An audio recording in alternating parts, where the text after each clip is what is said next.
It is the top of the hour. Hey, Alexis. Now we have New Jersey. We've got Newark here. Hey, everybody. Welcome. For those of you who are going to be watching this, which I suspect is most on the replay on the Facebook page, my name is Roy Petitfils. I am an LPC counselor in South Louisiana, soon to be a PhD candidate, which I'm very excited about. Want to learn even more about how to work with adolescents.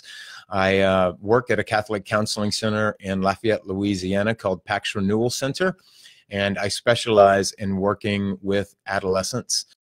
And I'm often have opportunities to speak in church groups and in non-church groups to adults, counselors, teachers, educators, parents who work with young people. The purpose of the Facebook Live today, I never do these if I really don't have something that I feel is important to say or want to get off my chest. Today is to talk about how do we respond to the young people that God has placed in our care. Houston in the house, thanks for joining, Houston. How do we respond to the young people that God has placed in our care, surrounding all of the revelations of abuse in the Catholic Church, which is certainly, that is not news to us. In South Louisiana, when the Go Chase scandal, my diocese broke in the 1980s, there was an HBO special. I think what's really disconcerting is that, especially after what we went through in the 80s, and again with the Boston Globe uncovered in 2002, that was featured in the movie Spotlight, again, we are seeing cover-up, and we are seeing people that could have acted, should have acted, and did not act. And so it's going to be really important for us to talk about this, and the young people who are in our care are going to want to talk about it with us. And so how do we respond? Let me start off by just disclaiming something. I'm livid. I'm livid. I'm hurt. I'm sad. I'm livid. I was in the seminary for 5 years between 1995 and 2000. And I witnessed and saw things. I reported priests who I knew were grooming children, and I watched them just get moved to another parish. So I've seen it all. Over the last 10 years, I've worked with numerous victims whom I'd like to call survivors of sexual abuse at the hands of clergymen and other people in religious authority positions. And it breaks my heart. And so I'm livid and I'm angry, and I will demand to know the truth, the whole truth, and nothing but the truth. That being said, my job today and my deeper concern is, how do we minister to young people? So while there's wonderful discussions that we can have, and there's a lot of things that I would love to really go off on, I'm going to focus my remarks today, and I'm going to answer questions that are directed toward how do we work with the young people who are in our care. And so if you're looking for something other than that, you're not in the right place. So I'll start off because I do think that this is relevant. It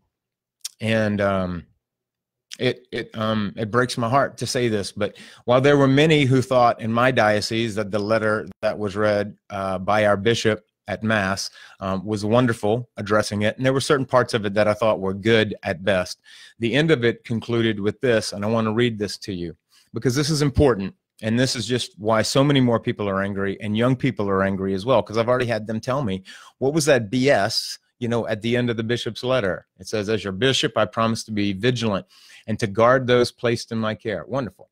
If anyone has been harmed by child abuse or suspects abuses occurring by any church personnel, please notify the diocesan office. Again, I ask for your prayers for all victims, for me, and all our faithful priests. That last paragraph is bull, and where I come from, that's half a word. And I want to start off with this. If you suspect that a young person is being abused by whether it is a person who is directing traffic or whether it is a member of the Catholic clergy, please call Child Protective Services and the police. With that last paragraph evidence to me, as well as the letter from the Holy Father, I felt both were tone deaf.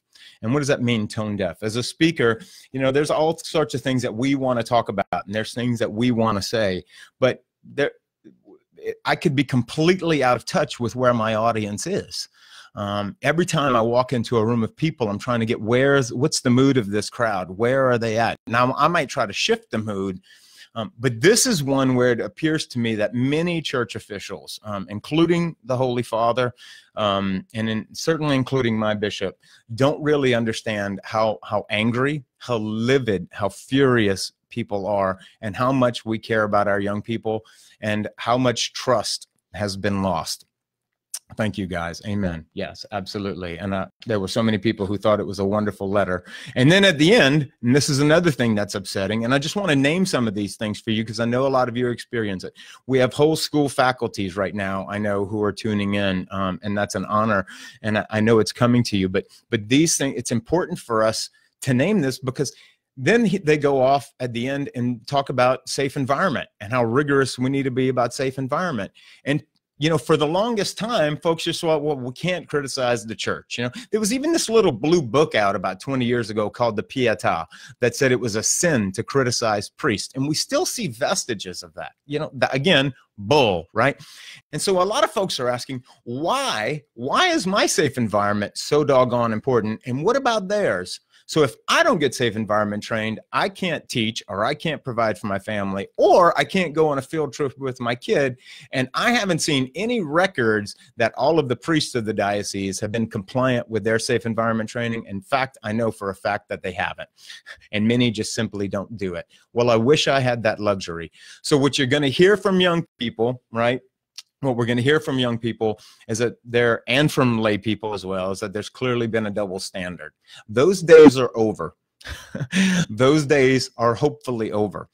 You can have your double standard, but I think folks are going to vote a lot with their feet and not show up to entertain it out of just blind obedience.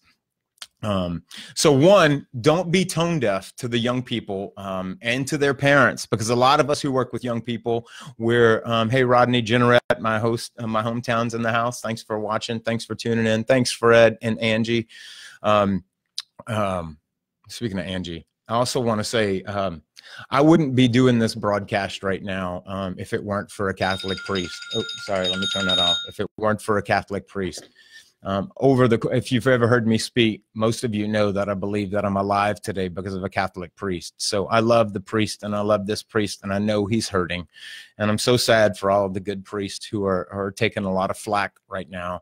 But all of our jobs just got a lot harder. Thanks for tuning in, Steve, up there in Pennsylvania. So I just want to say that. So let's get to probably the most important point. As adults, it's incumbent upon us to be responsible not only for the children who are in our care, which I think is what is so obvious right now, but we have a responsibility to the children that are in our care, whether we are a parent, youth minister, educator, or another caring adult. What does that mean, Roy? That means that we don't go to therapy with our children, right? All of my friends and I have talked a lot, not all of my friends, but most of them. And I have talked, and you can ask Mindy Petitfils. I have a lot to say that I will not include on this dialogue, on this Facebook Live today. But my children did not, my children did not hear me say that. And that is important, as some of you mentioned earlier. Lacey, I have no idea what you mean by institutionalized. So if you could clarify that. But our children don't need our emotion. So as with anything with adults, before we bring them to children, including teenagers, right, we need to go find a safe place to process our emotions that are not with our kids. This is especially true for religion teachers, and I know that there are many watching right now, and many will watch. That is not the forum for you to go to therapy and process your thoughts around what is going on. Or not only as a religion teacher, as an educator as well. Don't make them your therapist, right? Because, you know, and get it, there's emotion. Now there's a fine line. Well, Roy, if you just said something about being tone deaf, right? So here's where it gets difficult. We've got to be able to acknowledge and validate the seriousness of what's going on, and it's not serious. It's severe. It's severe, right? It's cataclysmic. what's happening in our church right now. And there's a lot of change, and that even just the prospect of change, which will be demanded, is very unsettling for a lot of folks, right? So we don't want to be tone deaf. We need to know we are going to validate it, but we can't use them as an opportunity to process our emotions. So what does that mean? Well, it means first that we should be a listening as adults, that we should find someone who can listen to us. We should gather with people who we trust and we love and process all of the dizzying array of emotions that we're experiencing right now. But when we go to young people, we need to be in a posture of listening.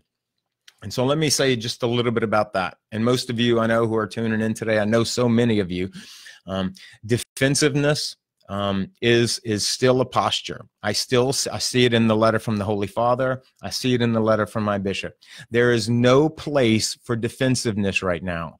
It's not just tone deaf, it's ill-timed. Some of the things that we're communicating from the hierarchy of the church and from adult lay leaders as well, it's ill-timed. Now is not the time to defend what's right, and now it's not the time to defend, well, we've got a lot of good people. When we do that, we invalidate the feelings of the other, and we are just totally disconnected from them, and we lost an opportunity, a very important opportunity, to be able to influence them. Secondly, I'll say, any condescending remarks, and I'm seeing lots and lots of condescending remarks on Facebook, such as this: the weak will leave. Those with one foot out the door already will certainly abandon ship now. Only the strong will stay, or the remnant will stay. I understand the intention of those comments, but they are incredibly patronizing and condescending and invalidating to people who really don't know what to do. There are literally millions of people around the world right now who really fear for the safety of their children, which will bring us to another thing that we will talk about, another facet of this whole dilemma, with trust. So listening, I had a great conversation last night with a good friend, Dobie Moser, who he and I, hopefully Wednesday, will do a podcast where we'll discuss these issues. And the Strong Catholic Families, Dobie, I think, took the initiative and the lead with some of this, has just written up some great formal dialogue protocols, especially, I think, for people who are in ministry positions and in teaching positions. Some of the questions I think we're going to work on, or he's working on, to make it more for parents. And we're going to talk about how each level should discuss it. We'll talk about it today as well. So, all right. Finally, not everything that can be said should be said. You might have a lot to say, but not everything you can say necessarily should be said, and that is important. Not every thought we have. In fact, I'm working really hard to do that right now. To say. So one facet that you might ask with younger kids. So I've got a 9-year-old, so I'm just gauging it with my 9-year-old, with this 9-year-old, right? And he doesn't know anything that's going on. Well, he doesn't need to know what's going on, so I don't need to have a conversation with him. Now, my 13-year-old knows a little bit of what's going on because he lives with his father, right? His father and mother have been talking about it. And so how much does the young person want to know, and how much do they need to know, and what is an age-appropriate disclosure? And what I would recommend would be focus on what is fact, right? And I'm going to come back, I'll circle back to the listening, but focus on what is fact. What do we know that is true? Because a lot right now about the Holy Father is speculation, and while it seems to be from a credible source, it hasn't been proven right now. And so focus on what we know, and you can share with them, yes, there's some troubling things going on in the Catholic Church. But I think it's important for teens to know, the church isn't a building. The church isn't a patriarchal authority structure. The church is the body of Christ, right? And the body of Christ, right, as St. Paul says, the mystical body of Christ is me, it's you, it's them, it's all of us. So when I pray for the church, I pray for my priests because they're my brothers, right? They're my brothers, and I'm called to love all people, even those who have committed those crimes. And I'm praying for the church, and that I'm not what I'm not. No, I'll just leave that alone. I think the church is bigger, and I think we can help young people to do that. But before getting into what we say to young people, like what do we say? The biggest question is, how do we listen? How do we listen to young people? And so Dobie and I on Wednesday, I'll offer you more questions, but I think for like middle school and younger teens in high school, to be able to say, ask them, what have you heard? What do you know about what's going on in the church? And for those who are like, well, here's what I know.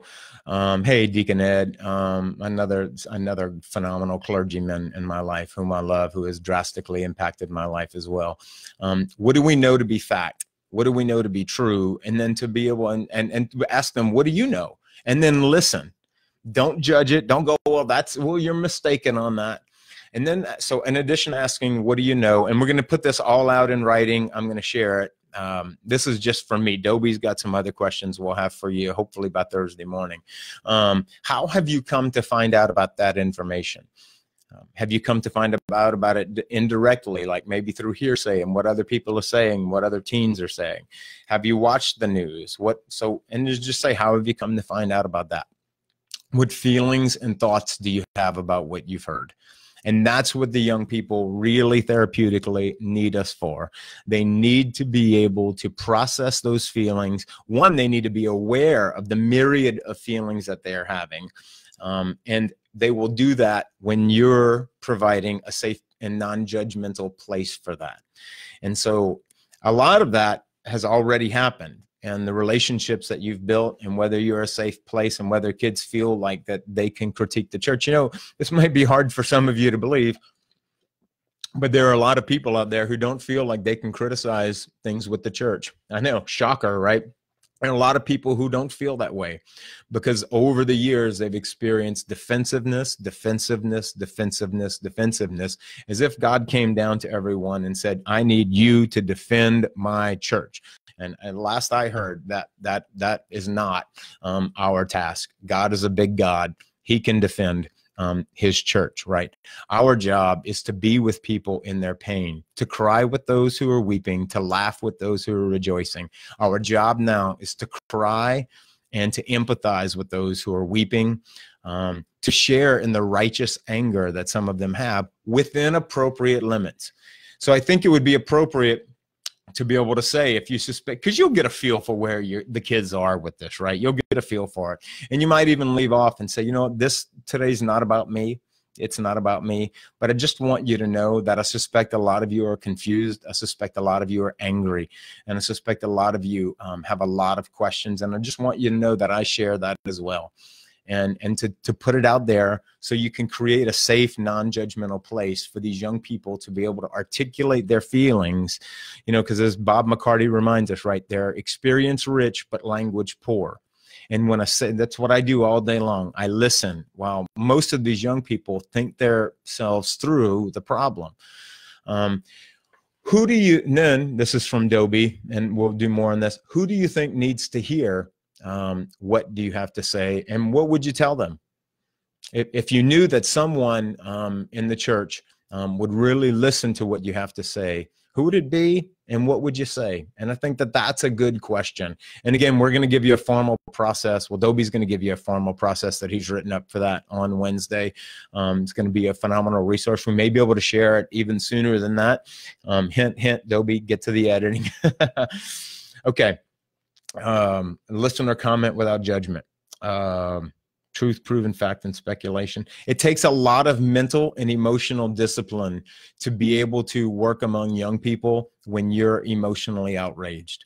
It takes a great deal. Let me repeat that. It takes a great deal of emotional and mental discipline to be able to be a safe place for young people and a non-anxious presence for young people.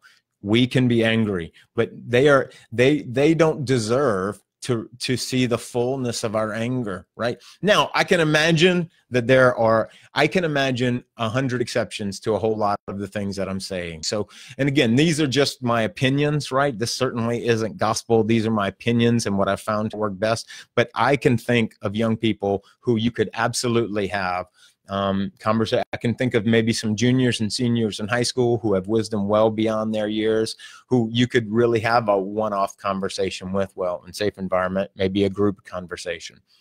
I think that classrooms, I think for youth ministers, I think that I think that to not address this, and we see it, I see it all over social media. I've gotten emails. The pastor decided to talk about Eucharistic prayer 2 today instead of what's going on in the church.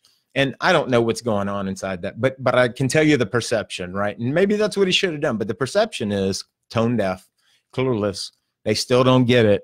They still really don't understand how upset we are about it. They still really don't have the courage to step into these murky waters and address something that might make them feel very awkward, that we're very awkward about, right? And so all of the young people, I mean, they see it, especially teenagers, especially teenagers, they see it. And our job is to hear it, to hold it, and not to talk them out of it, right? Not that we don't have input for it, not that we don't have an opinion, and not that we don't have something to say, but for most of us right now, our emotions are way too high to be able to say something really effective and really influential, and something that would influence young people in a really positive way. But now is not the time to do that unless they ask. Now I can imagine young people saying, so what do you think? What do you think we should do? Who are genuinely curious. Then you can share some brief remarks, honest. And of course, you've got to have your integrity. And to say, I don't know, I'm still trying to make sense of this for myself, is a perfectly legitimate, a perfectly acceptable answer. At what age do you bring it up? Courtney asks. I teach 7th grade and nobody has brought it up, but I don't want to be tone deaf to their concerns. And you might, I mean, it's all over the national news, right? How in depth you go. You might just say, have any of you heard about anything that's, any of the scandals that's going on in the church? I think, and to find out whether or not they know that, you might, Courtney, just survey it. Again, you could also ask adults, who you teach with, what do you think the young people know about it? You might even ask some parents. And it depends. Like my oldest only knew about it because he's living with us and he's in 8th grade. Now, I'm not holding us up to be, but I can imagine that there are many middle schoolers who very well know what's going on and don't know how to make sense of it. I hope that helps. Please ask questions, because I really do want to spend the next half hour just answering questions. The final thing I will offer, hey, Jessica, is I want to talk about trust. How do we trust, Roy? How do we tell our young people to trust? The same way we've always trusted.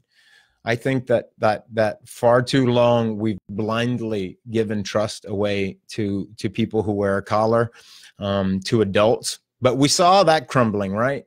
So, what's happening in the church right now happened to the rest of us laity about 15 years ago, right? When the culture of distrust, when all institutional authority became suspect, including that of the Catholic Church. Yet, because of our faith, many of us continued to implicitly give our trust over to the clergy. And while I believe that many will still continue to do that, to not be prepared for an earthquake shattering of trust amongst lay people, especially when it comes to parents and their kids, I think would be very naive and very short-sighted. I think that we have an earthquake of trust. Does that mean that the good will have to suffer for the bad? I hate that language because I just don't, anyway, but yeah, it does. It means, but I've had that for the last 20 years. People don't blindly trust me. People don't blindly trust me. They don't walk in my office and go, you know what? You know what? You look like a nice guy. Let me let my kid come in here and tell you, what's going on in our family and what's going on. No, they have completely vetted me. Why would we not apply the same criteria that we do to one another to clergy?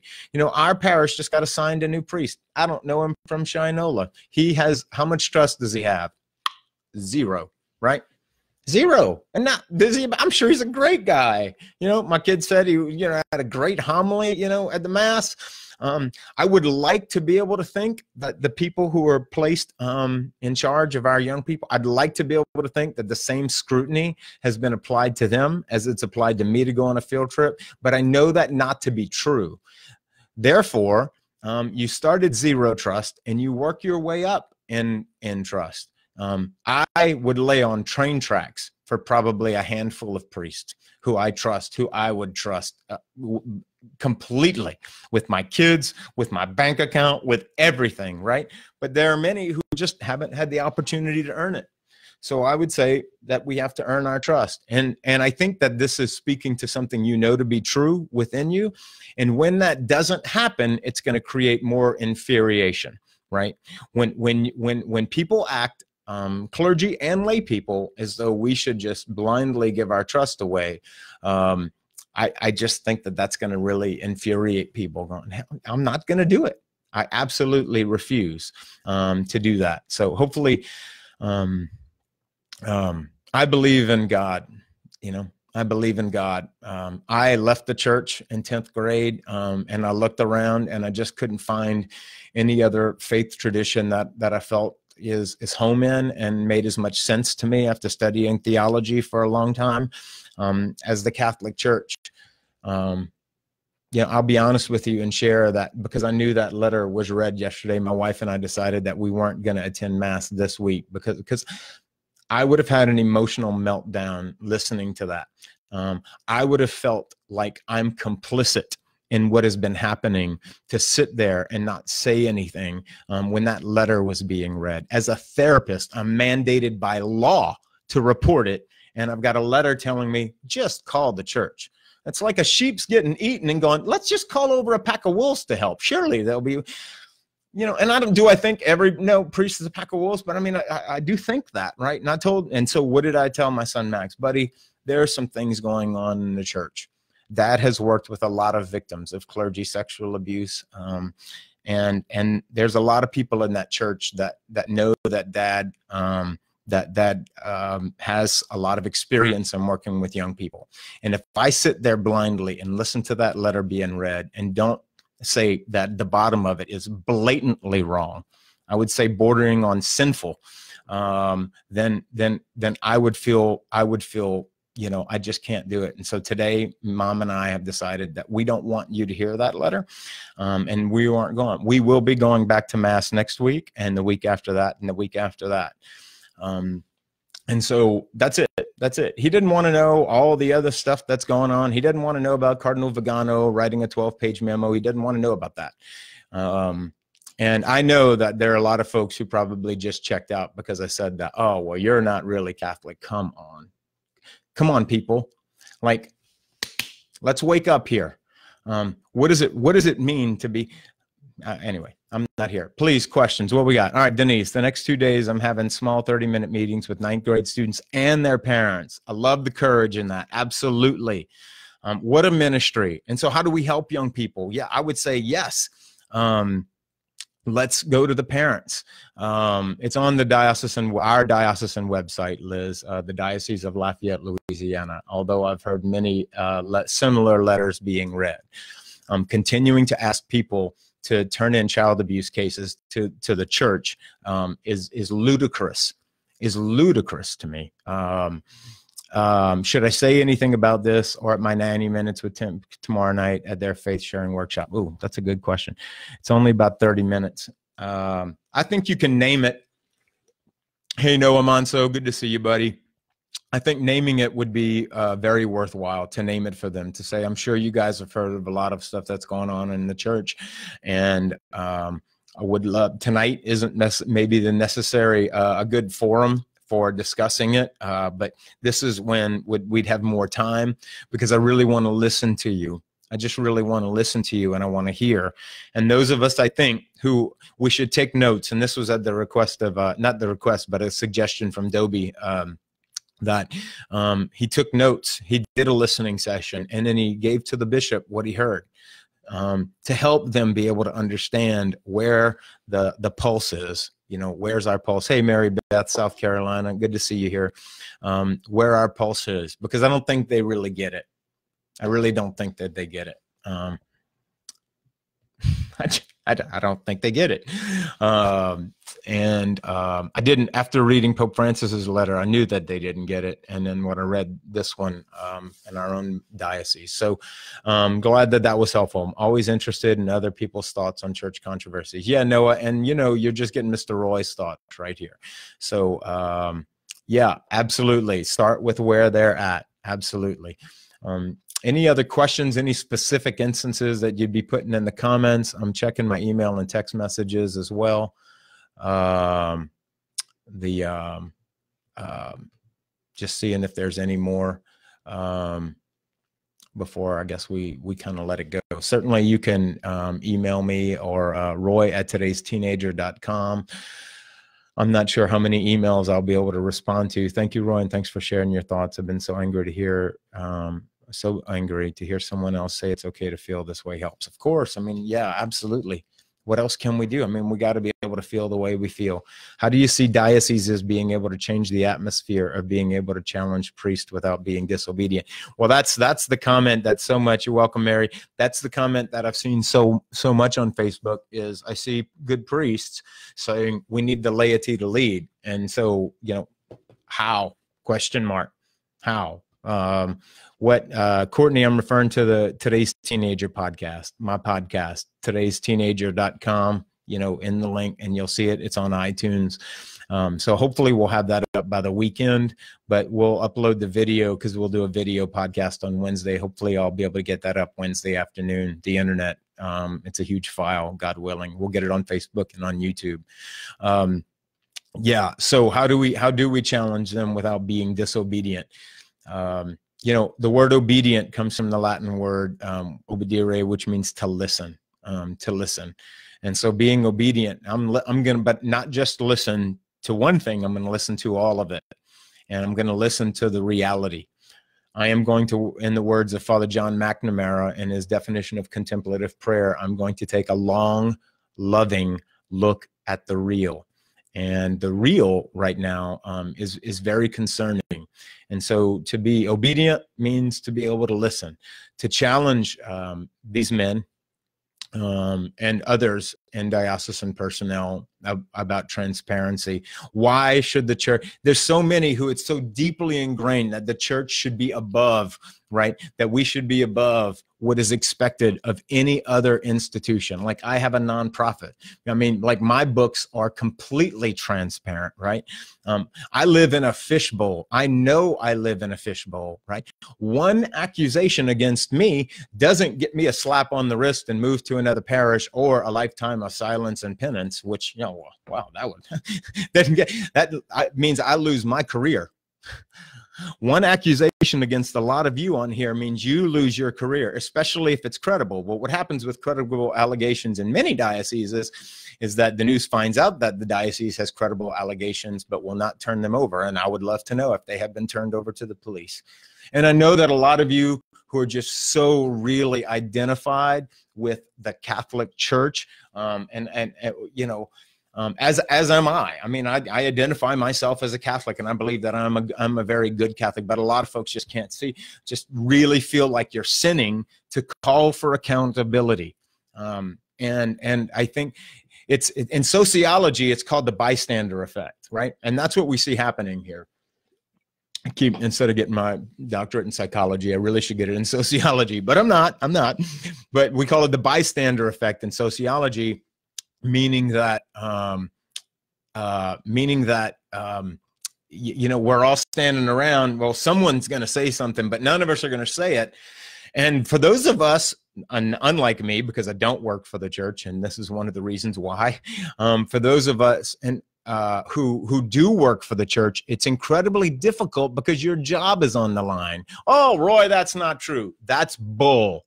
And where I come from, that's half a word. So to expect Catholic educators and to expect diocesan employees to be able to stand up and criticize, to bite the hand that feeds them, is unfair. And we need to own that. The clergy needs to own that, and we need to name that. When we start naming those real things like that, then some trust will be earned. Then there's going to be much more goodwill and wanting to work with you. Man, I've got tons of goodwill. I'm wanting, and Father Stephen, who I know personally is such a good man. Thank you for commenting, Stephen. The main chord that needs to be struck when speaking on this issue with parents who, as you said, we priests need to earn trust. Just name it, Stephen. Just name it. To be able to say something like, I can only imagine how difficult it will be for you to trust me. And I don't expect that you would just automatically give me trust and being around your children. I want to be as transparent, have as many people around. And over time, it is my prayer that I can earn your trust. How much of it I'm going to be able to earn, I don't know. But a lot of that will be on personality. Stephen, I think you're going to do fine, buddy. I know what a great guy you are because I know you personally, you and your brother Renee. And I know, yeah, what good guys you are. You know, the more and look. So let me just say something, you know, for the clergy, and I know we've got a number of clergy, which I'm honored, and your humility brings me to tears, to be honest, to see you on here, knowing that I can only imagine how awkward that is for you.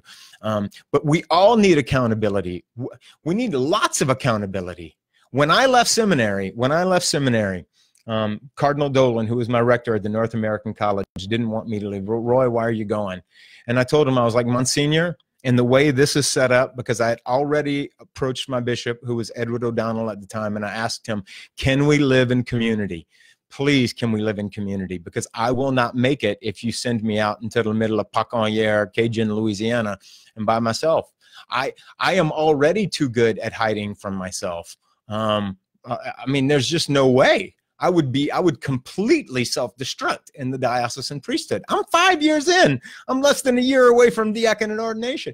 I sit with you today. I'm about to have rotator cuff surgery on Thursday. Who's going to get my pain medication? My wife is going to administer my pain medication because I don't trust myself with it because I have a weakness in that area, right? And that's just the reality, right? My phone's open. Anyone and everyone can come, you know, not everyone because I have, but my wife, you know, I mean, it's just, that's healthy, right? Hey, Roy, thanks for your words. We didn't have a letter read at our church. The homilist said, if you think the cardinal needs to resign, write him, telling him. Agreed. Thank you, Richard. We need community.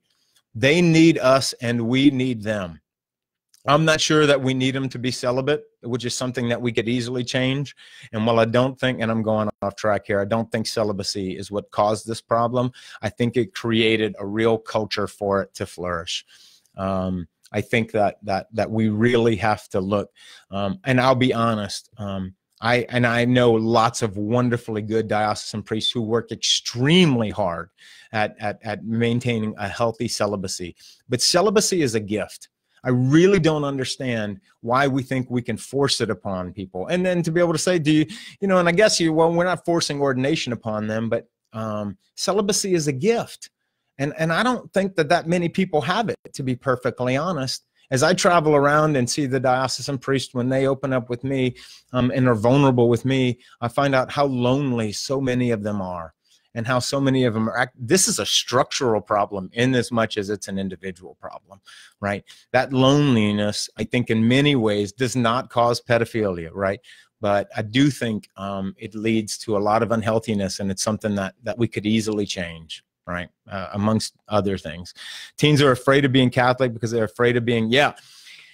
That's a great question. Pointing to hospitals and orphanages seems empty. Any thoughts? I'm not really sure, Alexis, what you meant by the hospitals and orphanages, but teens have thought that for a while, especially when we saw in the last 7 or 8 years when their tolerance and their very much open-mindedness toward homosexuality brought them at odds with some of the teachings, moral teachings of the Catholic Church, that they felt as though they would be complicit by remaining Catholic when their friend was gay or LGBTQ. And so we've seen that. And I think that is a great question.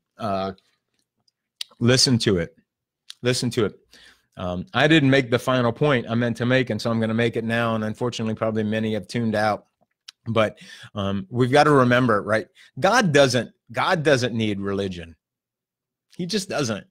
A lot of us think we're going on Sunday to appease God. God is fine. God's very emotionally secure. He's got his therapist. It's the Holy Spirit, right? God does great. He doesn't take it personally. You know, if you miss mass on Sunday, right? God's okay. He's hanging in. You're welcome, my brother. You're welcome, Stephen, right?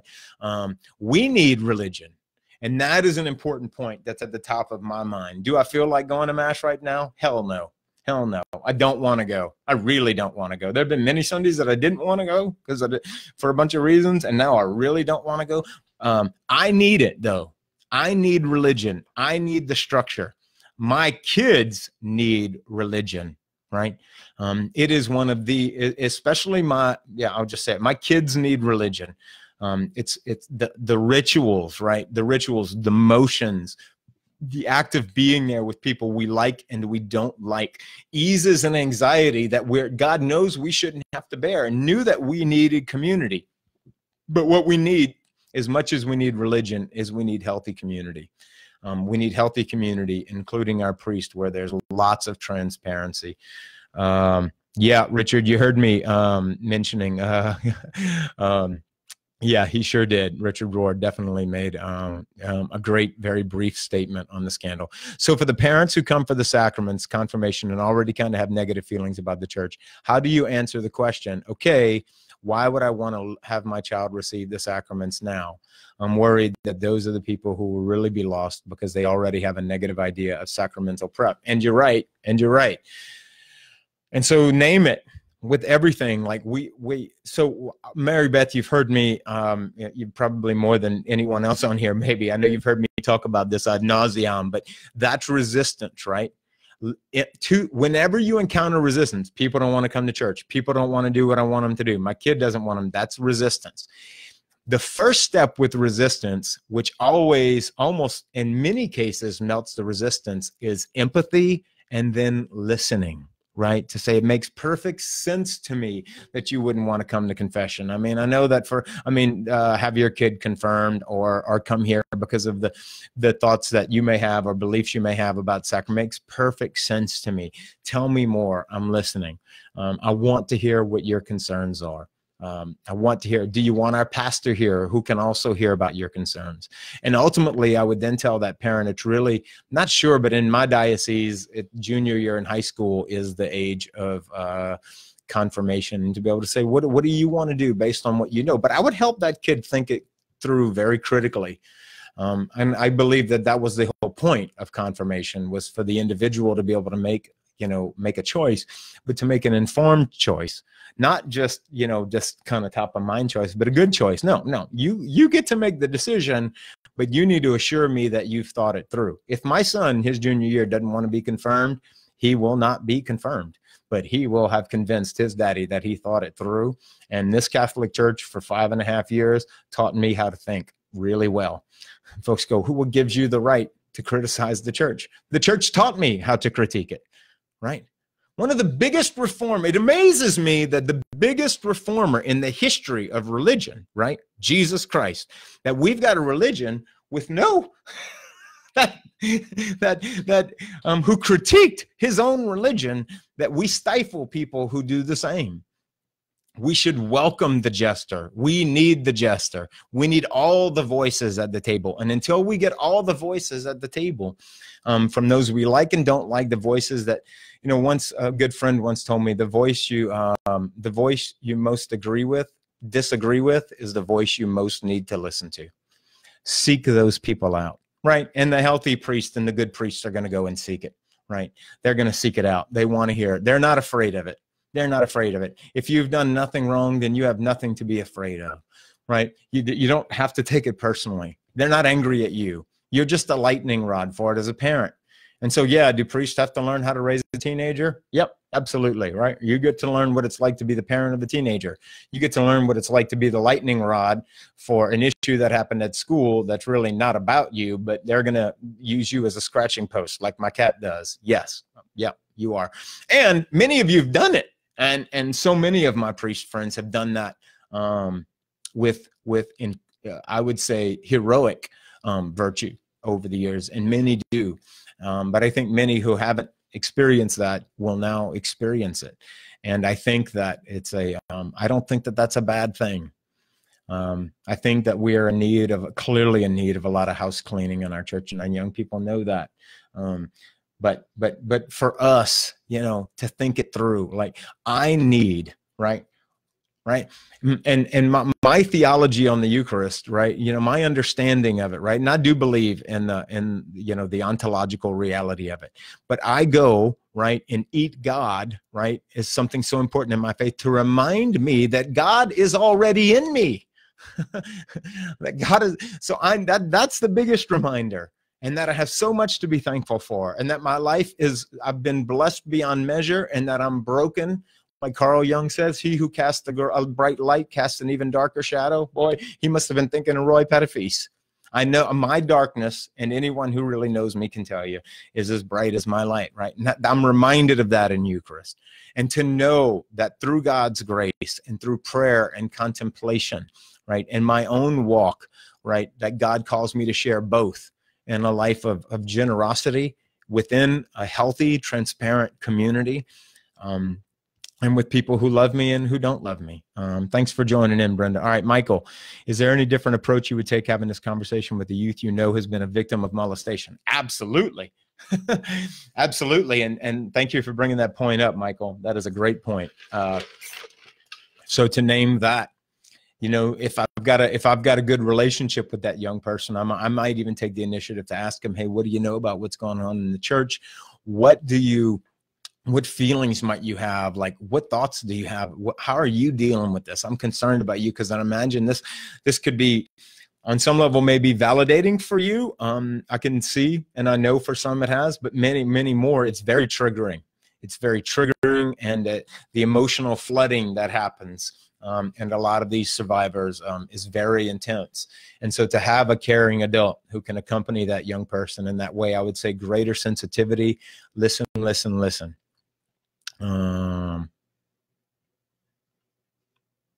Yeah, our altar call. Awesome. Yeah, Richard, personally having a conflict wanting to see my kids move into a vocation of priesthood and religious life for my 2 boys and 2 girls. How do we credibly pray for vocations? Well, I'm credibly praying for a much healthier structure that where I could get excited about my son. At today, I could not encourage my son to go to seminary based on what I know about seminaries. And many of them are getting better and better and better. I don't see the diocese. I think this psychologically, I don't think it was ever God's intention for all these men to live alone. And most of them live alone. If he wants to entertain a religious vocation, and if celibacy is still on the table, and I'm not sure that it will be, and I do hope, if you still, and again, just by making celibacy a non-requirement for priesthood isn't telling all these men, well, you just pissed away your life. No, you can still be celibate. If you can still be celibate, you can also be married. Why is that necessary? And I hear the argument all the time. Well, they're busy. You know what? I'm busy. I'm busy. I've got more to-do list and more stuff that's on my plate. I've got 300 emails right now that came in from this morning. I'm busy. I get calls in the middle of the night. Right, when teens are suicidal and their parents don't know what to do, I'm busy, right? And I'm happily married to my best friend. That's a weak argument. Right? But I would encourage him, unless things change, to look at religious orders. And as many diocesan priests as I love, I just don't think that the structure is there. And so I, as a parent, could not encourage him to go and live a life where hell, I would be lonely too. And so that's my take on that. How do we make these kiddos feel safe? I just answered that question. I know how we have to have a different conversation. I think meeting with the parents. I think hosting small group meetings with the parents and listening sessions with the parents. That's where I would start with young people who have been abused. Hearing them, listening to them, validating their concerns, asking them for advice, right? Do you have any advice? Do you have any, what do you want to see happen? How could we best move forward in a way that you guys would be comfortable? Yeah, in your parish, none of you did anything to cause this, but it's where we are. I mean, it's just the reality of where we are. Richard, St. John's Seminary. Oh, wow. Was that the one in Seminary College? Okay, theology alumni. I wanted to see them do that. I almost went to the one in Boston, and I would have been there right during the scandal there. Agreed. Agree. Richard. Okay. Michelle Clark. Okay. I'm just looking at the questions. We keep saying how great the Catholic Church, we have so many hospitals, but that doesn't seem like enough of a response. Yeah, no. Again, I've done this for years. I think the psychology of religion is a really good argument right now, because otherwise it looks like it's self-serving. If you use the basis of religion in order to influence people by getting them to want to be involved in religion, it's not. It will work for some, but not the ones who are incredibly resistant. My argument as far as you need it. You need it. You need to know that there is resurrection after death. We will experience resurrection. I don't know what it's going to look like, right? I don't know what our resurrected church will look like, but that is coming. That I believe. I profess it every week, and I professed it yesterday, right? Even though I just couldn't in good conscience. And good conscience, I just couldn't be there while that letter was being read. For those of you who are in my diocese, I would ask you to join me in writing a letter to Bishop Desatel, asking him to retract the letter that was mandated to be read in all the churches this past Sunday, that asks people who suspect of child abuse to call the diocesan office. No, call the police. You call the police. They'll let the diocese know.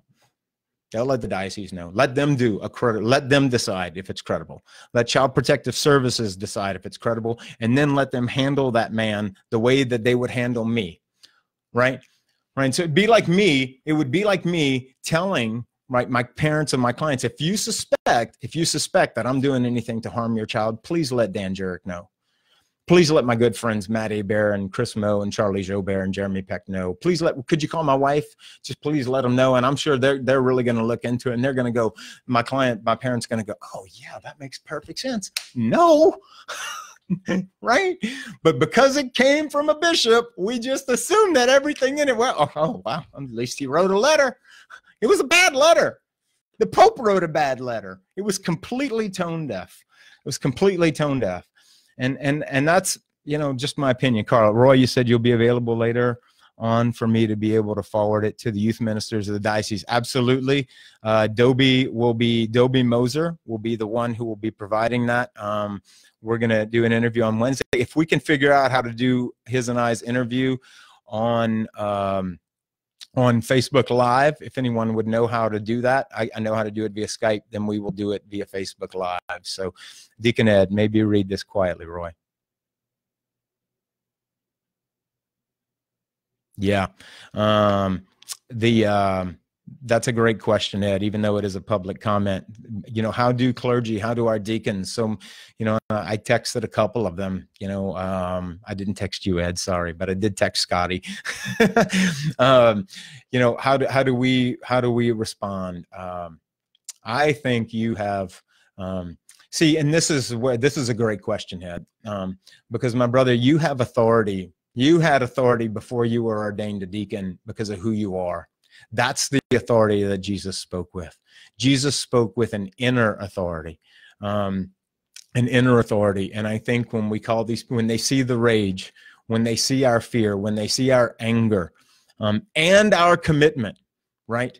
I am not going to critique the church from the outside of the church, maybe from the outside of the building yesterday, right?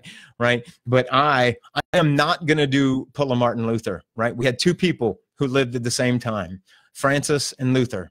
One, his anger got the best of him, and he posted a 95 Theses. And I love Lutherans. I've got lots of Lutheran friends. This is not a critique.